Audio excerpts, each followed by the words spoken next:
So this is group 9, and we will be presenting on the first space rockets. Our ChatGPT prompt was, to what extent did the early development of rockets, such as the V-2 during World War II, contribute to both scientific advancements and ethical concerns? ChatGPT responded with, early advancements did have a significant impact, and a lot of ethical concerns did arise, like the use of technical warfare, involvements with scientists' controversial backgrounds, as well as their controversial morals that were being tested. So the beginning of rockets started with the Roman Empire, and they created rockets that looked like little birds. And then the Chinese experimented with rockets, and they used bamboo and gunpowder, which helped further the involvement of rockets.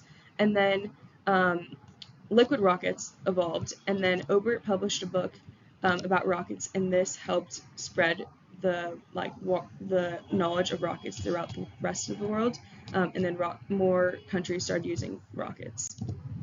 And then von Braun developed the most advanced rocket of his time, and this was the V-2 rocket, which was created with liquid oxygen, and alcohol, and it was one of the most deadly weapons of the time. And he was part of the Nazi family, and then the Nazi Party, and then he escaped Germany and moved to the U.S. and worked for NASA, and he was named the father of space travel and won multiple awards. And so he's kind of a controversial scientist because he was part of the Nazi family, but the U.S. didn't really talk about any of his past background and his morals. He was mostly just focused on how he could be the best wherever he was and do the best work, which is being tested, test his morals. With regards to the previous prompt, we would have loved to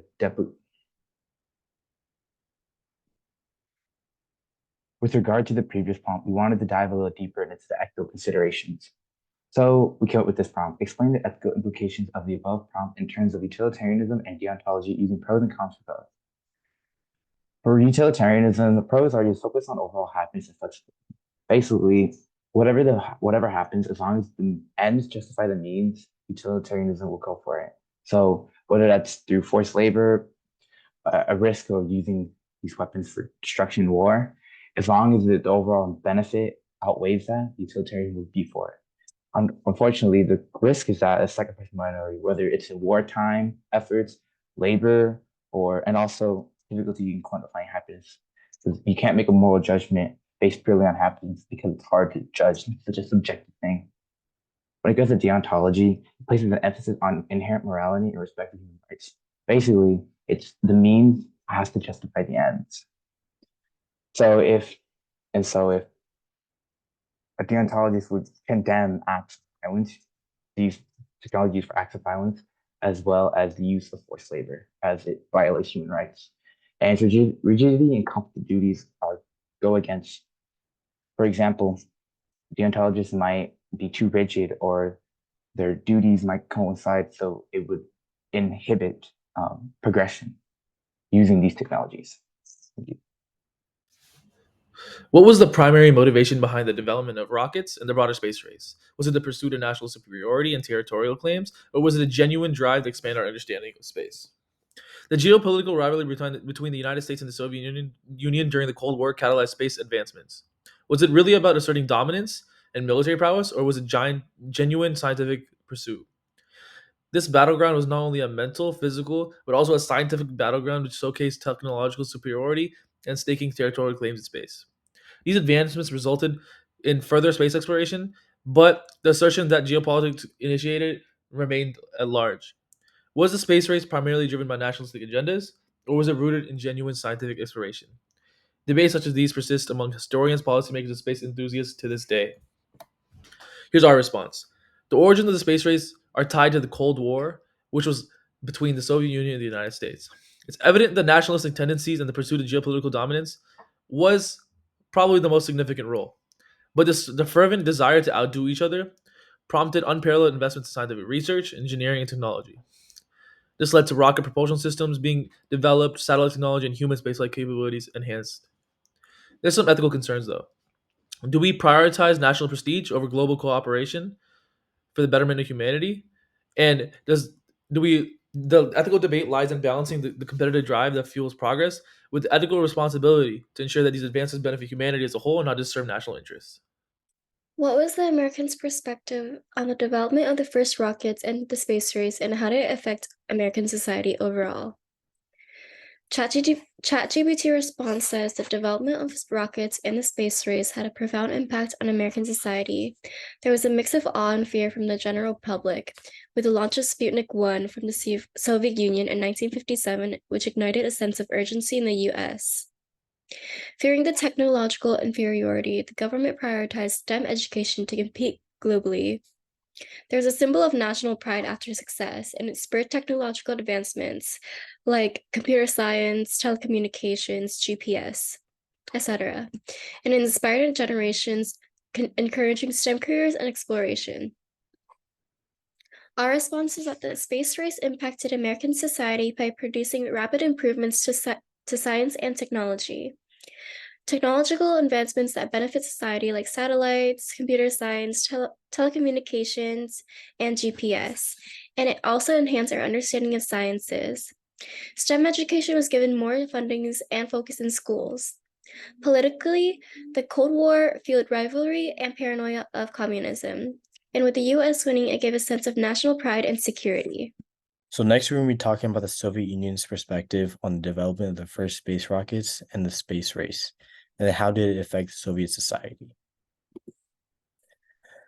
So going back all the way to the beginning of the space race, the Soviet Union successfully launched Sputnik 1 into space. This was a historic moment because this action by the Soviet Union escalated Cold War tensions and jump-started other nations' efforts in the space race. Soon after Sputnik, the Soviet Union will successfully construct and conduct tests of their very own intercontinental ballistic missile, or ICBM.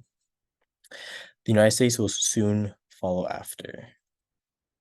So our response to this prompt was that we did agree that ChatGPT was right about the Soviet Union igniting the space race and about the construction of their IBMs, but we were missing information about the societal effects on the Soviet Union and its people. ChatGPT, as well as other articles, would group the Soviet Union and the United States together rather than talking about the people of the Soviet Union and their views on the space race or the IBMs.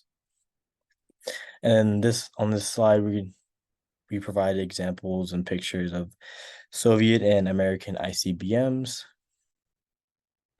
For our final section, we examined the reactions for the space race outside of the US and USSR, particularly in China and in Western Europe.